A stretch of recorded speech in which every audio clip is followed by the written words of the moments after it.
A cold, crisp, clear day in early January is the perfect time to start building the foundations of your spring and summer garden for the coming year. And there are so many things that you can do that will purposefully fill the time, but also make a massive difference to the results you get later on as the year progresses. So your Christmas tree, make sure you shred it, trim it up, put it on a compost heap for around about 6 to 12 months and it will decompose. And then of course you can add it onto your beds and borders as part of a mulch later on. If you haven't done so already, go through your perennial beds and borders, things like delphiniums and hollyhocks and perennial geraniums, give them a trim up, tidy them back, remove any dead foliage. Again, put that straight on the compost heap, that will decompose.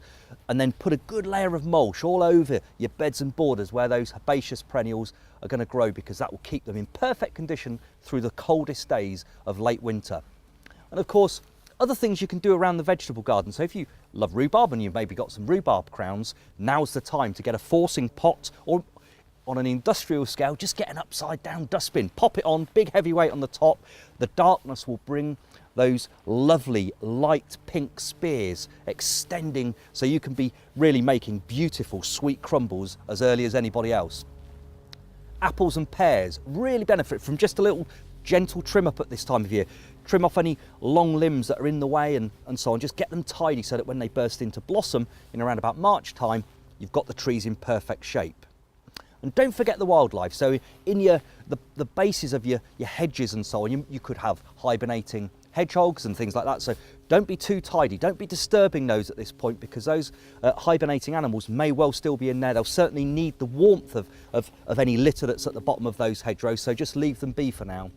But the one thing I would say to really do is to make sure the wild bird feed, if you have got bird feeders or bird tables in your garden, keep them stocked up, because this is the time when the days are cold and their days are short.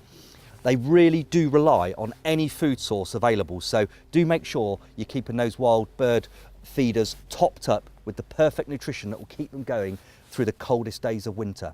But best of all, get outside, build up a bit of temperature in your body, really get some exercise, and get the foundations laid for the spring and summer ahead, so your garden really does perform the best it ever has.